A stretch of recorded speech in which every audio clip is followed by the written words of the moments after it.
IMF और पाकिस्तान के दरमियान मुआहिदा दोस्त ममालिक की तरफ से फाइनेंसिंग की तहरीरी यकीन दहानी न मिलने पर ताखीर का शिकार है, जिससे पाकिस्तान के माशी मसाइल दिन ब दिन मजीद बढ़ते चले जा रहे हैं। IMF हुक्काम अब हर मामूली सब्सिडी और मनसूबे पर एतराज़ात कर रहे हैं जिस पर उन्हें थोड़ा भी शक व शुबा होता है। IMF ने हुकूमत की जानिब से मोटरसाइकिल और 800 सीसी से कम गाड़ियों के लिए सस्ते पेट्रोल की स्कीम पर शदीद एतराज़ात उठाए और हुकूमत से मुकम्मल प्लान तलब किया है।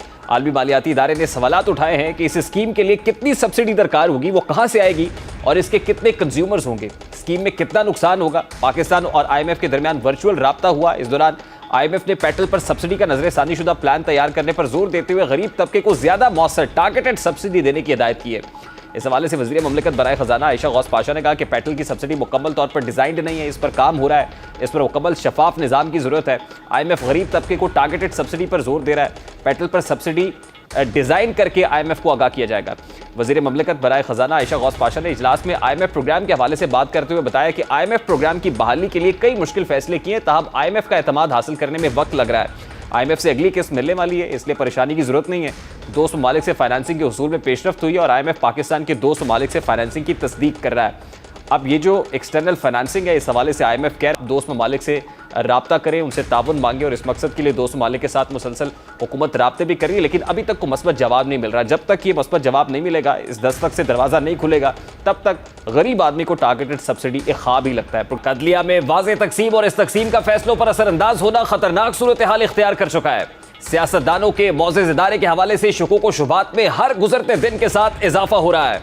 अदलिया के अंदर से भी बेंच फिक्सिंग और असखुद नोटिस समेत मर्जी के जजेस पर मुश्तमिल बेंच बनाए जाने के हवाले से आवाजें उठाई जा रही हैं। देर आयत दुरुस्त आयत के मिसदाक अब वफाकी हुकूमत ने कानून साजी के जरिए इन तमाम तर इल्जामात और तहफ़्फ़ुज़ात के आगे बंद बांध दिया है। आज कौमी असम्बली से चीफ जस्टिस के इख्तियारात को महदूद करने का बिल भारी अक्सरियत से मंजूर हो चुका और सेनेट को भिजवा दिया गया है। इससे कबल यह बिल कल शाम काबीना से मंजूरी के बाद असम्बली में पेश किया गया। बहस का आगाज हुआ, जिसके बाद यह बिल कायमा कमेटी कानून और इंसाफ को भेजा गया। कौमी असम्बली की स्टैंडिंग कमेटी बराए लॉ एंड जस्टिस के इजलास में supreme court practice and procedure bill 2023 का जायजा लिया और कुछ तरमीम तजवीज़ करने के बाद मंजूर कर लिया। इस बिल की मंजूरी के वक्त वजीर कानून आजम नज़ीर तारड़ का कौमी असम्बली इजलास में इजहार ख्याल करते हुए कहना था कि बिल बहुत पहले पेश हो जाना चाहिए था। आज ही कौमी असम्बली के फ्लोर के ऊपर वजीर दफा ख्वाजा आसिफ का इजहार ख्याल करते हुए कहना था कि सुप्रीम कोर्ट के एक शख्स की पावर 3 मेंबरान में तकसीम की जा रही है। तासुर देने की कोशिश की जा रही है कि सुप्रीम कोर्ट की पावर्स कम कर रहे हैं। ईवान सुप्रीम है, हमाइन के खालिक हैं। Chairman Peoples Party Bilawal Bhutto Zardari का कहना था कि इफ्तिखार चौधरी ने इस मुल्क पर अदालती आमरीत कायम की, जिसका मकसद जमहूरियत को नुकसान पहुंचाना और हाइब्रिड निजाम कायम करना। कानून के जरिए सुप्रीम कोर्ट में जमहूरियत आएगी।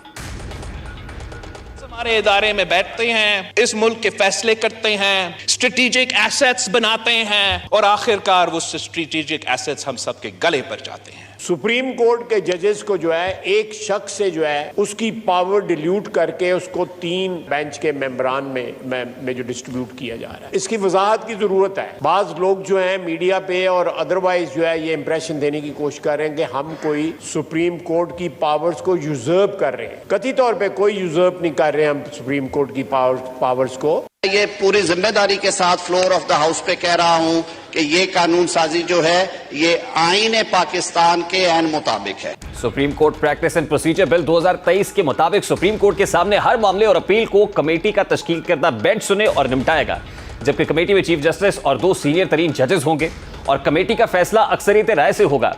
आइन के आर्टिकल 184(3) के तहत मामला पहले कमेटी के सामने पेश किया जाएगा। बुनियादी हुकूक से मुताल्लिक अवामी अहमियत के मामले पर 3 या इससे जायद जजेस का बेंच बनाया जाएगा। आइन और कानून से मुताल्लिक केसेस में बेंच कम अज कम 5 जजेस पर मुश्तमिल होगा, जबकि बेंच के फैसले के 30 दिन के अंदर अपील दायर की जा सकेगी। दायर अपील 14 रोज में समाअत के लिए मुकर्रर होगी। जेर इल्तवा केसेस में भी अपील का हक होगा।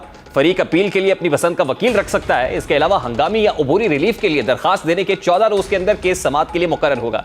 आज PTI के रहनुमा और सीनियर वकील हामिद खान ने भी सुप्रीम कोर्ट तरामीम के हक में बयान दिया और कहा कि किसी भी बार को सियासी पार्टीज का अलाकार बनने की बजाय अदलिया का साथ देना चाहिए और अदलिया को भी चाहिए कि इख्तिलाफात खत्म करके आपस में बैठे और असखुद नोटिस समेत दीगर इख्तिलाफात पर। आज साबिक सदर सुप्रीम कोर्ट बार और पाकिस्तान तहरीक इंसाफ के रहनुमा हामिद खान इस मुतालिक क्या कह रहे थे, जरा उसकी एक झलक आपके सामने रखता है।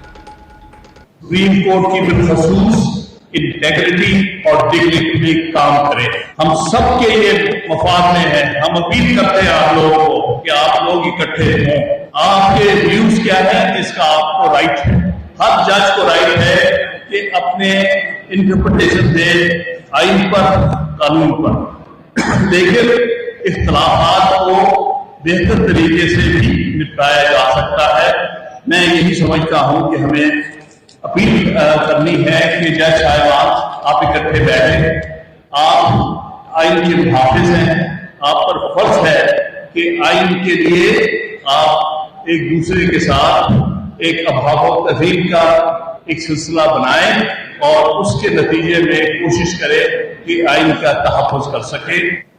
सदर मुमलिकत आरिफ अलवी भी इस सूरत हाल से नाउम्मीद दिखाई दी और सुप्रीम कोर्ट पर ही नजरें जमाए हुए थे, जिनका कहना था कि अल्लाह रहम करे, मैं दुआ करता हूं कि जजेस आपस में इश्तराक पैदा करें, उनकी नाइत्तफाकी से अवाम भी आपस में लड़ते हैं। दूसरी तरफ आज अदालत में भी इलेक्शंस के हवाले से तौहीन अदालत केस की समाअत में दिलचस्प मोड़ आया है, जब समाअत के आगाज पर ही जस्टिस जमाल बंदूखेल ने अपने कल के रिमार्क्स पर वजाहत करते हुए कहा कि कल मेरे रिमार्क्स पर बहुत ज्यादा कंफ्यूजन हुई है, मैं अपने रिमार्क्स की वजाहत करना चाहता हूं, मैं अपने तफसीली ऑर्डर पर कायम हूं, फैसले का एक हिस्सा इंतजामी इख्तियारात के रूल्स से मुताल्लिक है।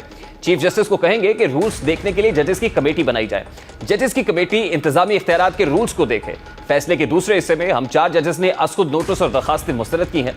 जस्टिस जमाल बंदूखेल का कहना था कि 4 जजेस का फैसला ही ऑर्डर ऑफ द कोर्ट है, ये order of the court chief justice Pakistan ने जारी ही नहीं किया। जब फैसला ही नहीं था तो सदर ने इलेक्शंस की तारीख कैसे दी, इलेक्शन कमीशन ने कैसे इलेक्शन शेड्यूल जारी किया? आज अदालत के रिकॉर्ड की फाइल मंगवा लें, इसमें ऑर्डर ऑफ द कोर्ट नहीं है। ऑर्डर ऑफ द कोर्ट पर तमाम जज साइन करते हैं। वकील फारूक एच नाइक ने यकूम मार्च के फैसले की वजाहत के लिए फुल कोर्ट बनाने की इस्तदा करते हुए कहा कि इंसाफ के तकाजों के लिए जरूरी है कि यह फैसला हो कि फैसला 4-3 का था या 3-2 का। पूरे मुल्क की किस्मत का दारोमदार इसी मुद्दे पर है। कौम एक मखमसे में फंसी हुई है। चीफ जस्टिस ने फारूक एच नाइक को हिदायत की कि अपनी दरखास्त तहरीरी तौर पर जमा कराएं, अदालत के माहौल को खराब ना किया जाए। इलेक्शन कमीशन के वकील सजील सवाती रोस्टम पर आए तो जस्टिस जमाल ने कहा कि पहले इलेक्शन कमीशन ये बताए कि उन्होंने शेड्यूल जारी कैसे किया। इलेक्शन कमीशन के पास जब ऑर्डर ऑफ द कोर्ट आया ही नहीं तो इसने अमल कैसे किया? सुप्रीम कोर्ट का हुक्म वो होता है जो ऑर्डर ऑफ द कोर्ट हो, वो जारी नहीं हुआ। क्या आपने अदालत का मुख्तसर हुक्मनामा देखा था? वकील इलेक्शन कमीशन ने जवाब दिया कि मुमकिन है फैसला समझने में हमसे गलती हुई हो। जस्टिस मुनीब अख्तर का कहना था कि क्या मुख्तसर हुक्मनामे में लिखा है कि फैसला 4-3 का है? यकूम मार्च के फैसले में कहीं दर्ज नहीं कि फैसला 4-3 का है। इख्तिलाफ राय जज का हक है, जजेस की अकलियत किसी कानून के तहत खुद को अक्सरियत में होने का दावा नहीं कर सकती। जस्टिस जमाल बंदूखेल का कहना था कि गुज़श्ता रोज के रिमार्क्स के फैसले के इंतजामी हिस्से की हद तक थे। जस्टिस मुनीब अख्तर का कहना था कि खुली अदालत में 5 जजेस ने मुकदमा सुना और फैसला देकर दस्तखत भी किए।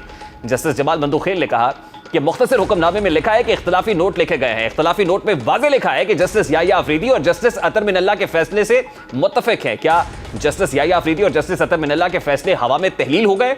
जिस पर चीफ जस्टिस का कहना था कि जो मामला हमारे चेंबर का है उसे वहां ही रहने दें, अटॉर्नी जनरल इस नुक्ते दलाइल देंगे।